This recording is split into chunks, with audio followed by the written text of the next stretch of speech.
নমস্কার বন্ধুরা, কেমন আছেন সবাই? আশা করি সবাই ভালো আছেন। আপনাদের আশীর্বাদে আমিও ভালো আছি। তো এটা হচ্ছে আমার বোন যখন ছিল তখন আমরা একটু ঘুরতে গিয়েছিলাম। ওইটা বাহিরে ফুচকা, সিঙ্গারা, চপ খেয়েছিলাম। তারপরে বাসায় এসে দই আর আসার সময় দই আর মিষ্টি নিয়ে এসেছিলাম, দই আর রসমালাই ওইটা নিয়ে এসেছিলাম। আর এসেই বসেছি হচ্ছে ছানা করেছি। এটা হচ্ছে সলিড ছানা, ওইটা আমি নিজেই বানাই। আর আমি দুধটা মৌলিবাজার থেকে কালেক্ট করি। এই দুধটা অনেক ভালো, একটা ফার্ম আছে ওইখান থেকে। আমরা আগে মৌলিবাজার যখন থাকতাম তখন ওইখানেই খেতাম আমরা দুধটা। তো ওইখান থেকে আমি দুধটা নিয়ে আসি। তারপর আমি যেহেতু আমার ছানা অনেক পছন্দ, তো আমি সলিড ছানাটা বাজার থেকে না কিনি, এভাবেই ছানাটা বানিয়ে নিই। তো করেছিলাম কিছুটা ক্ষীর, ওই দুধটার ক্ষীরটাও অনেক ভালো হয়, পিঠা বানাবো এই জন্য ক্ষীর করেছিলাম, পাটিসাপটা।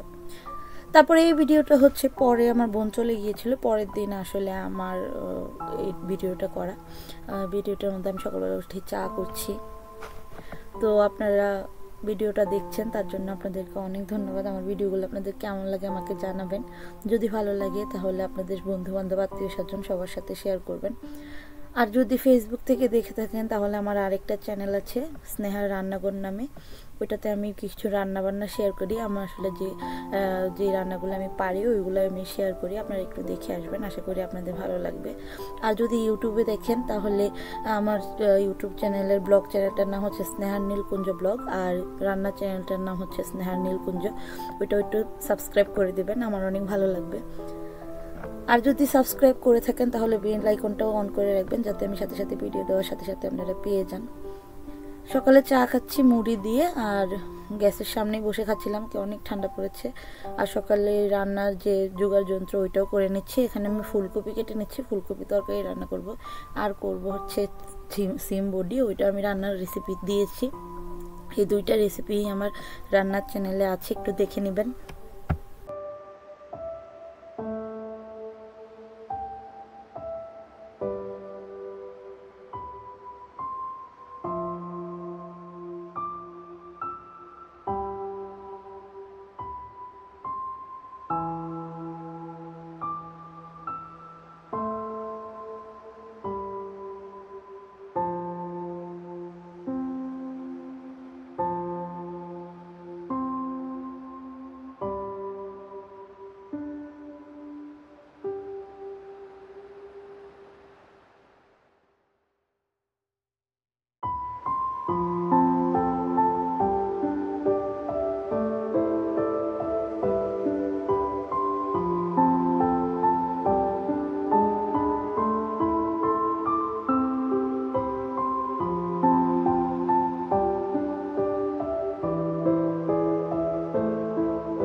এই যে দিচ্ছি হচ্ছে হাতে একটু নেল পলিশ, আসলে সবসময় কাজের ব্যস্ততা তো আর দেওয়া হয় না, তো নেল পলিশ দিচ্ছিলাম। যে হাতটা একটু বিশ্রী দেখা যাচ্ছে, একটু নেল পলিশটা দিয়ে নিই। ভিডিও যেহেতু করবো রান্না, তো দেখতে ভালো লাগবে, ওই জন্যই আসলে বসে বসে নেল পলিশটা দিচ্ছিলাম। আর এই নেল পলিশটা আমি নতুন যে কীর্তন হয়েছে আমার বাবার বাড়িতে, ওইখান থেকে আমি কিনে নিয়ে এসেছিলাম।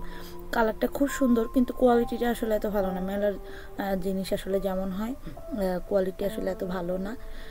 তো এই তো আজকের মতো আমি বিদায় নিচ্ছি। আপনারা সবাই ভালো থাকবেন, সুস্থ থাকবেন, আমার জন্য আশীর্বাদ করবেন। টাটা।